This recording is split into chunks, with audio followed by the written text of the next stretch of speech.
Good day, everybody, and welcome to another edition of the Military and Foreign Affairs Network. I am your host, the voice of reason. Today, we are continuing our ongoing coverage of the war between the Russian Federation and Ukraine. So today, we have received reports, and these reports are coming from the Ukrainian Ministry of Defense, the Ukrainian state.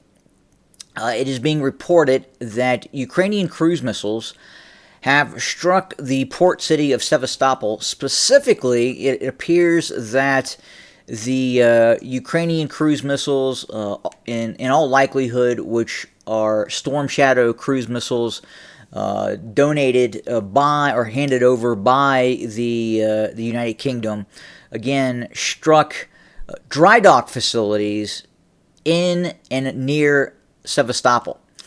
There are reports that one amphibious warfare ship may have been hit.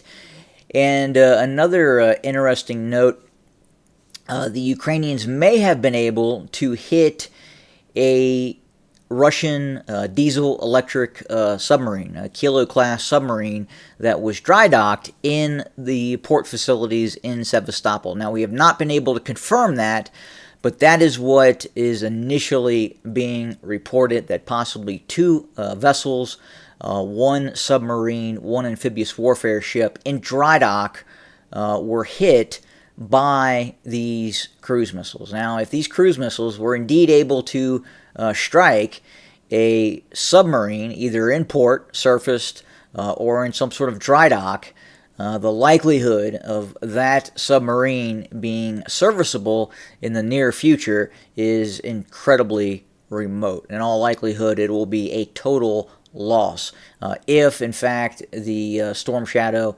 were to detonate on the hull of said submarine. And again, the amphibious warfare ship that was struck, we would have to assess battle damage on that vessel to obtain information in reference to it possibly being able to be repaired.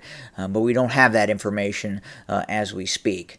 There has been not a lot of movement on the battlefield. Again, as we've reported earlier, it appears the Ukrainian counteroffensive south of Kharkiv, the main drive of the Ukrainian offensive, has stalled. Again, they are not able to move east, they are not able to move west, and very, very difficult movement south, which increases the likelihood of Russian flank attacks on this salient.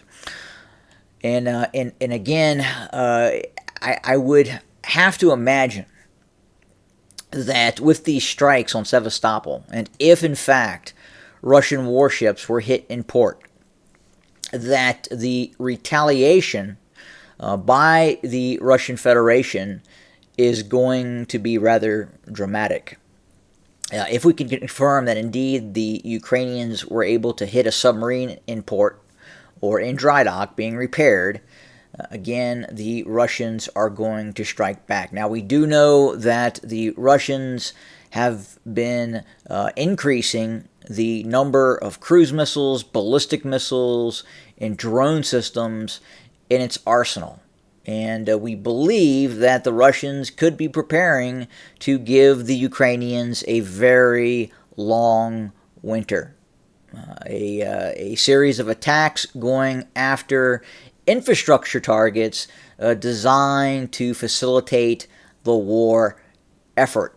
That is keeping the lights on, that is keeping information on, that is keeping the heat on for the Ukrainian military.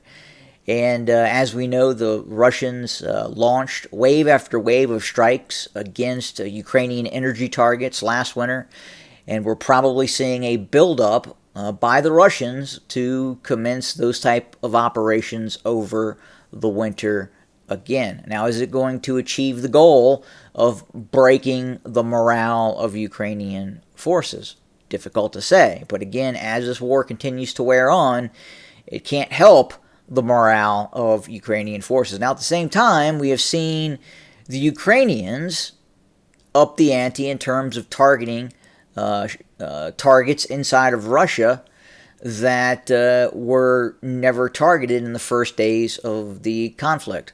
I sound like Kamala Harris, and I apologize for that. So again, I think at this point, it is safe to say that the Russians are going to launch some very significant cruise missile strikes against Ukrainian targets. Quite possibly even larger cruise missile strikes than what we saw during the winter time. Again, production is ramping up, and therefore the Russians may be able to launch even more cruise missile strikes than what we saw in the winter of this year and last. So we're going to monitor that very closely. We do suspect if the Ukrainians indeed hit that Kilo-class submarine, that the Russian response, again, is going to be incredibly significant. And they are going to go after key Ukrainian targets, in all probability, deep inside of Ukraine. And very sensitive targets at that. Again, we are seeing the escalation of this conflict. We're now seeing the figurehead, Joe Biden, announce, or sources close to Joseph Biden announce that the ATACMS will be handed over to the Ukrainians. Now, is Joe Biden calling the shots? No, we don't believe so. We believe that the United States is now being led by a committee of unelected policymakers because Joseph Biden is incapable of leading the country. Dementia has set in. He is not a functioning leader in the decision-making process on day-to-day decisions. Kamala Harris, too inept, too incompetent, low IQ, and thus you have to wonder who is running the United States and going to continue supporting the Ukrainians. Who is making that call? And at this point, we simply don't know, other than it's policymakers inside the administration, inside what many analysts believe is an attempt to create a unitary one-party state centered on the Democrat Party. And that should concern you. That's a whole other topic that we will continue to address in Lessons in Insanity, and I'm going to avoid that for now. But again, not a lot of changes on the battlefield map. We again suspect a massive Russian retaliation operation if, in fact, the Ukrainians were able to strike out at that sub and that amphibious warfare ship docked in port. So we will continue to monitor and report. Thank you for joining us today. More to come very, very soon. And as always, have a good day.